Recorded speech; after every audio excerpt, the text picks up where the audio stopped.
I've gotten a lot of comments from people who've enjoyed my reading of some of my dad's work, particularly his article called The Thanksgiving Deer, about my first deer when I was 11 years old. And I thought we'd jump back in the Wayback Machine, go back 30 years, 1984, when I published a book called Close Calls. Yep, 30 years ago I wrote this book. I was a lot younger then. And just to make it fun, I'm going to pull a chapter out of this book. Now, this was a collection of close calls in the outdoors, people who've had brushes with death. Great stories, interesting stories. One of the things I learned in doing this and talking to the people I interviewed for the book is that physical conditioning and mental toughness made all the difference. In many cases, they're struggling, they're treading water, they're trying to get through snow, they're in some form or fashion being physically challenged. And a number of them reported the exact same thing, none of them talking to each other. They talked about a conversation going on in their head, two different voices, really, bargaining with themselves. I'll go another 100 yards. I'll tread water for 5 more minutes, and then I'll give up. Understanding the whole time that giving up means dying. And just saying, it just hurts too much, but I'll just keep trying for a little bit longer. Now, of course, what we'll never know is that those who didn't make it off the mountain, those who did succumb to the waves, we don't know how many of them made the conscious decision to give up. Just said, it's too hard. I'm packing it in right here. And I guess the thing that I got out of this, out of talking to all these people, was trying to be as physically fit as you can and also ramping up your mental toughness, because that makes all the difference. So, again, this is from this little book. It was published 30 years ago called Close Calls. And just because I thought this might be interesting, rather than reading something that my dad wrote about me, here's something I wrote about him. It's called The Spike Camp. In the bright sunshine of spring, the crossing was difficult. The stream ran through a field of boulders, some as large as a living room. Under the best conditions, crossing the stream required a combination of crawling and leaping, with a good possibility that a foot would slip. The elk hunters were not blessed with the best of these conditions. More than a foot of snow covered the landscape, making the rocks treacherous and the crossing downright dangerous. The bull-strong, agile mountain guide had made it over the rocks without much trouble, but his flatland client didn't fare as well. He took a long step to the next slick rock, slipped, and jammed 1 foot deep between 2 of the massive stones. One leg was pointing up, his foot about even with his head. The other stuck straight down below him. He tried to pull the wedged boot free, only to feel his foot slipping out of the boot. He froze. It was clear that if his foot came out of the boot, he wouldn't be able to retrieve the insulated rubber pack from deep between the rocks. The storm was building. Without a boot, his foot would freeze. Gresham tried to relax in his strained position so that he could make a fresh try at freeing his foot, with the boot attached. He had been looking forward to this hunt for 3 years. Somehow, it wasn't working out like he imagined it would. 3 years earlier, Gresham, the shooting editor of Sports Afield magazine, had hunted this same area of Idaho adjacent to the Salmon River. He and his wife had flown to Shep Ranch, and they had promptly fallen in love with it. The ranch offers hunting, fishing, and vacation trips into the wilderness around it. In fact, the only way to get to the small complex of rustic modern cabins is by small plane, jet boat up the Salmon, horseback, or on foot. Depending on the weather and where the elk can be found, the hunters stay at Shep Ranch, or, more likely, in one of the spike camps set up in the mountains. On his first hunting trip there, in 1974, Gresham had a memorable hunt, seeing bears, sheep, and mountain goats. But he didn't see a single elk. The mid-September weather was hot and dry, a combination that often turns an elk hunt into a sightseeing trip. Jim Campbell, owner of Shep Ranch, insisted that Gresham return for another hunt. Only next time, he advised, make it in November, when there would be some snow. It was 3 years before Gresham could get back, but he took Jim's advice and planned the hunt for the last week of the season, the middle of November. When he arrived in Boise, Gresham had dinner with a couple of friends and a hunter who had just spent a week hunting at the ranch. The hunter had taken a big 6-point bull and told about the 3 bulls they took out of a herd of more than 200 elk. He was planting seeds that were to sprout later in the week. The next morning the weather had turned nasty, which ruled out a plane ride up the salmon. Instead, the small group of hunters, scheduled for the last week of the season, drove to the roadhead and took the jet boat ride up to the ranch. That eliminated 1 day of hunting. The next day was lost because heavy fog kept Grits and his guide, Warren Sarikoff, from leaving for the spike camp until noon. At the Bull Creek camp, the fog was a light snow. In the failing light of late afternoon, Warren pointed out the ridge below Quartzite Peak where they would be hunting. The plan was to ride the horses to the base of the ridge, climb 1,500 feet to the peak, and hunt down the ridge on foot. That's how the hunters had gotten 3 big bulls the week before. While Grits and Warren were hunting down the ridge, Charlie Ferdinand, the camp cook, would move their horses to the foot of the ridge so that the hunters could ride back to camp. The plan had to wait another day, however, as Charlie had to go back to the ranch for supplies. On the 3rd day of his hunt, the first day of actual hunting, Grits hunted from the bottom of Bull Creek Canyon up a valley, over to a ridge, and down to the horses. It was a long, hard day of hunting on foot, with snow coming down harder as they worked their way uphill. The steep hills and thin air often had Gresham gasping when Warren wasn't even breathing hard. The guide weighed 240 pounds, and he was 6 feet tall, with the build of a football lineman, broad shoulders, narrow waist, and no fat. It had been 3 days since Grits had heard about the elk on the ridge and seen the big 6-point rack taken there.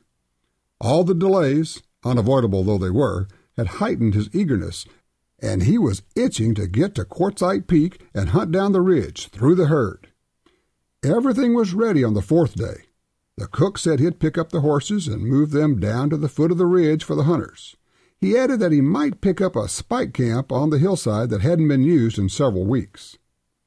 There wasn't a lot of snow on the ground at Bull Creek Camp when Warren and Grits rode out that morning. The snow that was coming was light. They knew from the hunt the day before that the snow would be deeper higher in the mountain, but they didn't consider that it might be a problem.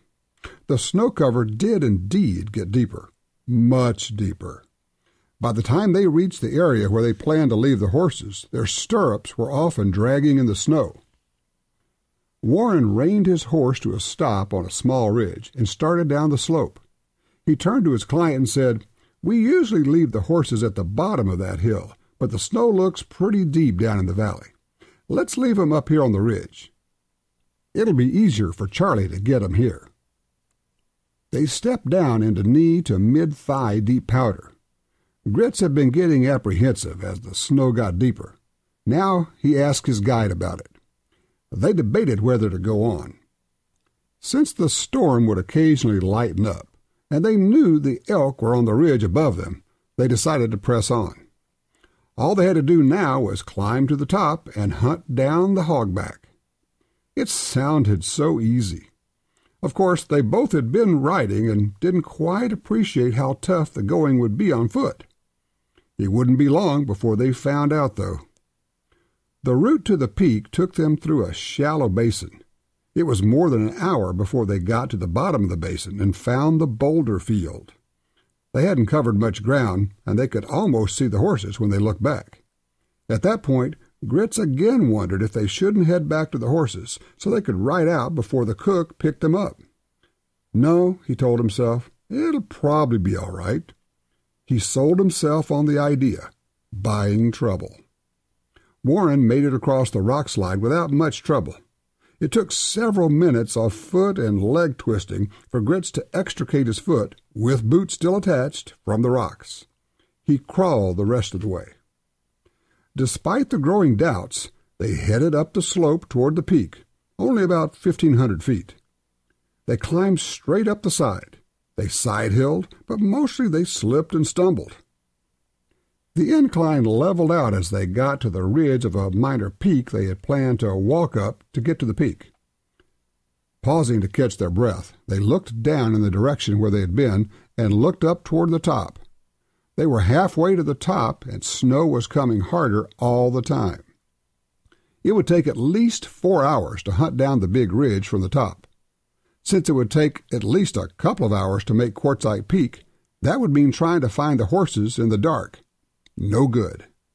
At this point, they had to stop because Warren's boots were leaking and his feet were cold, almost to the point of frostbitten. They got a fire going. Warren knew where to find balls of pitch for fire starting and warmed his feet. Grits made him put on some extra wool socks he always carried, but there was nothing the rider could do about the guide's wet, frozen blue jeans. It was decided they would side-hill over to the main ridge at the level where they were. Of course, that would mean they would miss hunting a big part of the area, but they were worried about getting out by dark. Warren had been breaking trail the whole day, and he again took the lead. Grits watched the guide struggle, waist-deep along the side of the hill for 100 yards before he turned around. Warren made it back to the ridge where Grits was standing and said, "I don't know if I can make it." At that point, Grits looked at the burly mountain man and thought, "If you can't make it, we're in trouble." They considered their options. By then, there was little more than a couple of hours of daylight left. Even if they made it to the big ridge, they would be looking for the horses in the dark. There was a broken-down spike camp along the trail where they had ridden up that morning. Charlie had been planning to pick it up that day, but maybe, because of the snow, he didn't make it. At any rate, even if he had picked it up, they would be able to walk out on the trail. There was no time to go back the way they had come. Warren took off in the direction he thought the spike camp lay in, almost straight down the mountain. Immediately, Gresham fell behind. Warren got 50, sometimes 100 yards ahead, often out of sight as sheets of snow blew around them. Hurrying aggravated the problem, but there was no way to get down those slopes without falling. Grits fell more often than Warren, maybe more often than he had to, but whenever his foot slipped, he just rolled downhill in whatever position the fall took him. Rifle clutched to his chest, he tried to roll into a ball and not fight it, preferring to slide and roll until a tree or a rock stopped him. Don't fight it. Don't break a leg. Don't twist an ankle. Relax. Grits kept up the mental chant, knowing he wouldn't survive an injury that would mean a night exposed on the mountain. After each fall, there was always the same thing: quiet, and a chance to rest, out of the wind, mostly buried in the snow, comfortably warm. Getting up was torture. Just rest a couple of minutes. Catch your breath. You can catch up with Warren in a few minutes, he thought. "Get up, you son of a bitch. Ain't nobody going to get you off this mountain except you," Gresham muttered. He dragged himself up, out of the snow, put his hat back on, knocked the wet snow off himself, and plunged down the mountain. He did, at least, stay warm and dry. Over his thermal underwear, he wore heavy wool pants and shirt. The pants shed snow and water like a rubber rain suit. His insulated rubber packs kept his feet in good condition. But for his good equipment, he may not have been able to make it out. It took 2 hours to get to Quartzite Creek after they started down the mountain. They headed up the far bank and spotted the broken-down, snow-filled tent. It wasn't much to look at, but to them, in the last light of day, it was beautiful indeed. It was dark by the time they reached the tent. Grits had a flashlight in his day pack, so they were able to prop up the ridgepole and put the stove and chimney back in working order. They brought in some logs from the snow-covered woodpile and in no time had a roaring fire. An inventory showed that the chuck box was well stocked: coffee, canned tuna, pork and beans, chicken soup, sliced pineapple, and peanut butter. They found a Coleman lantern with a broken glass globe and broken mantle.